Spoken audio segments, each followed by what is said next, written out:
Hello students, कैसे हैं आप लोग। मैं आदित्य गौड़, कॉमर्स फैकल्टी एस मैक्सिमा इंस्टीट्यूट से। आज हम बोर्ड की तैयारी कर रहे हैं। काफ़ी एग्जाम हम दे चुके हैं। अब आने वाले 19 तारीख को हमारा इकोनॉमिक्स का एग्जाम है। क्या हम कंफ्यूज हैं? क्या हम डरे हुए हैं? नहीं, मेहनत तो की है आपने पूरे साल। अगर नहीं की तो आज मैं आपके लेके आया कुछ ऐसे क्वेश्चन जो आपकी हेल्प करेंगे एग्जाम में अच्छे नंबर लाने में। हो सकता है कुछ कमी रह गई हो सकता है ना भी रही हो, लेकिन अगर कोई कमी रह गई है और आप अच्छे नंबर लाना चाहते हैं तो चलिए मेरे साथ स्टार्ट करते हैं आपके इंपॉर्टेंट टॉपिक्स इकोनॉमिक्स 12th के।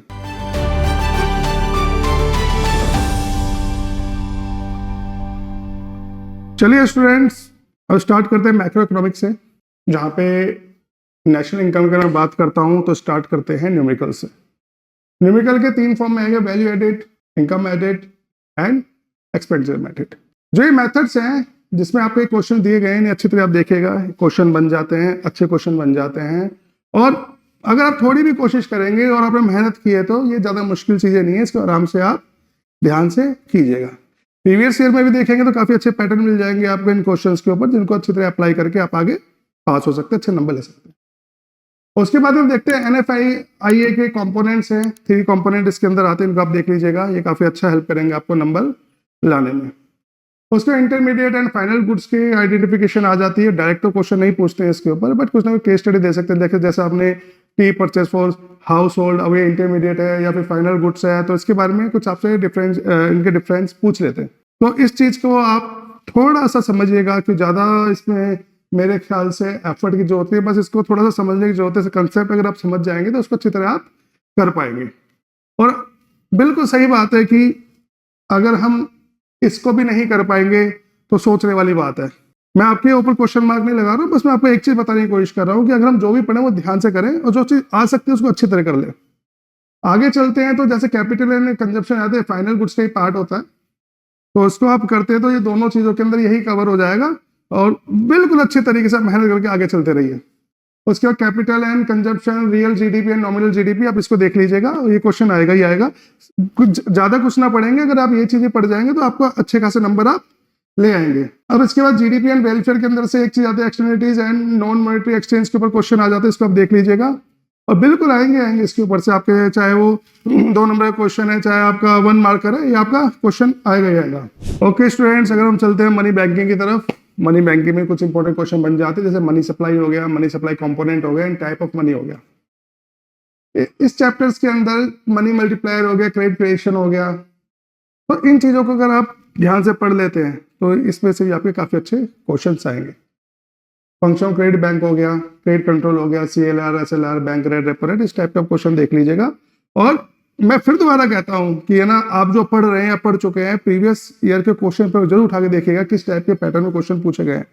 इससे आपको हेल्प मिल जाती है कि क्वेश्चन को किस तरह से पूछा गया, किस तरह से अप्लाई करना है।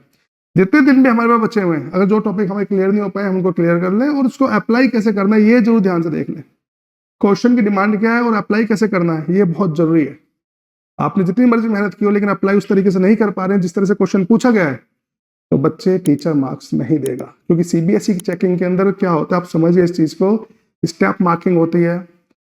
6 टीचर होते हैं, एक आंसर शीट ली जाती है, पहले उसकी फोटोकॉपी की जाती है, फिर फोटोकॉपी देके हर टीचर बांटी जाती है, फिर उनकी चेकिंग होती है, फिर चेकिंग करके आपको रिलेट किया जाता है कि भाई किसमें कितनी मार्किंग। मान के चलिए एक पेपर में चेक किया है, उसमें से मैंने 80 में से या 60 में से इतने नंबर दिया है, बाकी सब में जितने नंबर है 1-2 नंबर फर्क आ रहा है, नहीं आ रहा है।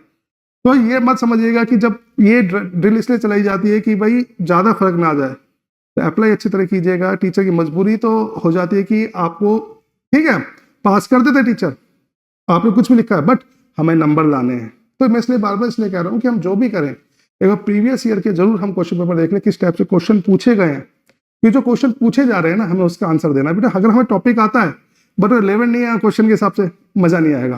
तो इसलिए मैं कह रहा हूँ जो इंपॉर्टेंट चीजें आप इन्हें देख लीजिएगा और हमसे जुड़े रहिए आगे, क्योंकि नेक्स्ट सेशन के अंदर हम आपको बताएंगे किस तरीके से क्वेश्चन प्रिपेयर किए जाते हैं CBSE बोर्ड के हिसाब से। अब हम चलते हैं ADAS की तरफ, एग्रीगेट डिमांड एंड सप्लाई। इसके अंदर बेटे एक चीज का ध्यान रखिएगा, न्यूमेरिकल आ जाए, एक इक्वेशन रिलेटेड न्यूमेरिकल आ जाता है, इसकी तैयारी कीजिएगा और बिल्कुल जहां तक आएगा ही आएगा। काफी क्वेश्चंस इसके ऊपर बन जाते हैं, और अगर आप थोड़ी सी मेहनत करते हैं, मैं बार बार कह रहा हूँ मेहनत, देखिए आपने पूरे साल अगर बुक खोल के भी देखी है, उसके पेज भी गिने हैं, तब भी आप क्वेश्चन कर पाओगे। अगर आपने पूरे साल मेहनत की फिर तो कोई बात ही नहीं बेटे। अब तो फिर अब बात चल रही है कि लास्ट के जो 2-4 नंबर रह जाते हैं 100 में से, उसकी फाइट चल रही है और मैं आशा करता हूँ इन क्वेश्चन से वो कमी भी पूरी हो जाए कि आप 100% ला पाओ। लेकिन फिर भी अगर कहीं ना कहीं कमी रह गई है तो थोड़ी सी मेहनत चाहिए बच्चे इस चीज़ की तरफ, यहाँ ध्यान दीजिए और हमसे जुड़े रहिए एक्स मैक्सिमा इंस्टीट्यूट के साथ। आने वाले टाइम पे हम आपको पूरी मेहनत से पूरी शिद्दत से बताएंगे किस तरीके से पढ़ा जाता है, किस तरीके से क्वेश्चन पेपर अटेम्प्ट किया जाता है, यहाँ तक CUT तक आपका साथ देंगे। चलिए बेटा आगे चलते हैं। न्यूमेरिकल के बाद APC और MPC आ जाता है, APS MPS आता है, इसे देख लीजिए, मल्टीप्लायर देख लीजिएगा। अब बेटे इसके बाद एक चीज आ जाती है, ध्यान से देखिएगा, एक मिनट माफी चाहूंगा, थोड़ा सा एडजस्ट करो ताकि आप अच्छी तरह से देख पाए। अब आपको दिखाई दे रहा है एक डेरिवेशन बन जाती है इंपॉर्टेंट, जिसके अंदर ड्राइव हमें करना पड़ता है saving curve from consumption curve या वाइस वर्सा। ये देख लीजिएगा आप बेटा, क्योंकि मैं बार बार इसलिए कह रहा हूँ देख लीजिए क्योंकि ये इंपॉर्टेंट है। हो सकता है आपको छोड़ ना पढ़ पाए, बट बेटा ये जरूर देखिएगा आप, और सब कुछ पढ़ लिया तो इसको ऊपर जरूर ध्यान दीजिएगा, है ना बेटा। आगे चलते हैं। How to control fiscal and monetary policy, ये भी आप देख लीजिएगा। Excess demand and deficient demand, ये भी देखिएगा। अब देखना ये है कि हम टॉपिक चैप्टर बाय क्वेश्चन उठा रहे हैं, हर चैप्टर में जो जो इंपॉर्टेंट चीजें हम उठा रहे हैं।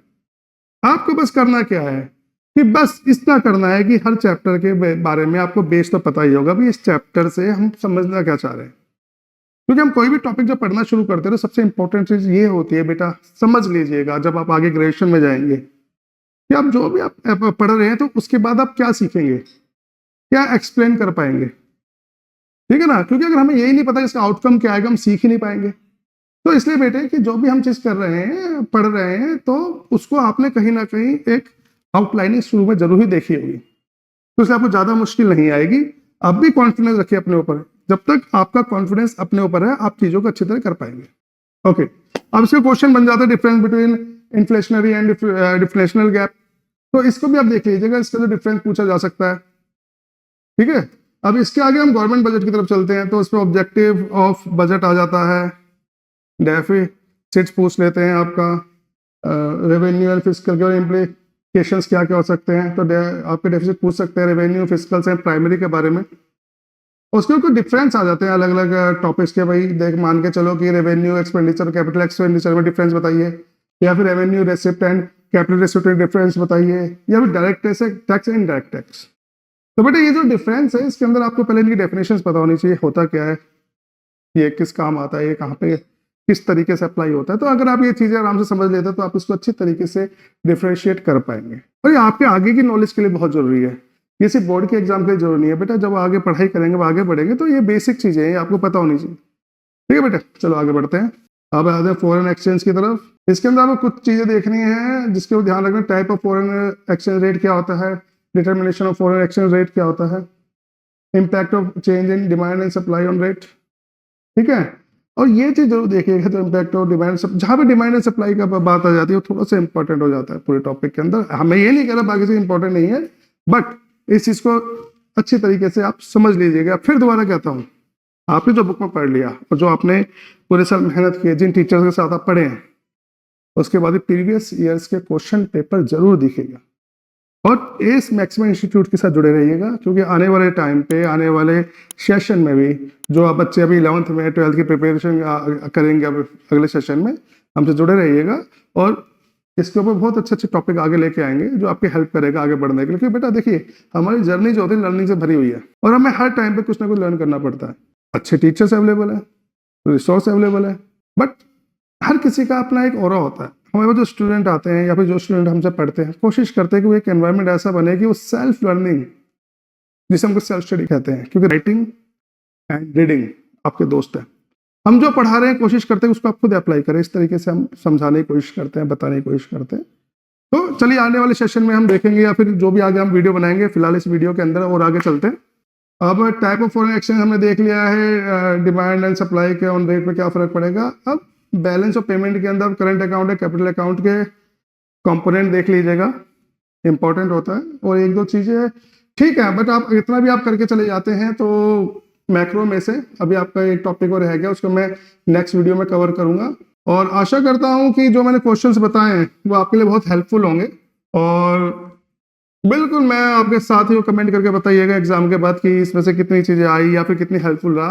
क्योंकि मैं तो फुल गारंटेड हूँ कि जो मैंने आपको टॉपिक्स बताए हैं वो आपके एग्जाम में ही आएंगे। और प्रीवियस ईयर को जरूर एक बार गो थ्रू होना ही होना। और अच्छे तरीके से जो टॉपिक बताए हैं उनको अच्छे तरीके से कर लीजिएगा और बेस्ट ऑफ लक मेरी तरफ से। अच्छी तरह आप तैयारी कीजिए क्योंकि होली का टाइम है, दिमाग में थोड़ी मस्ती भी चल रही है, बट फिर भी यकीन मानिए कि बोर्ड ज़्यादा इंपॉर्टेंट है। Thank you very much. दोबारा आदित्य गौड़ आपके साथ इस मैक्सिमम इंस्टीट्यूट से, और आपको बेस्ट ऑफ लक विश करता हूँ एग्जाम्स के लिए। Thank you.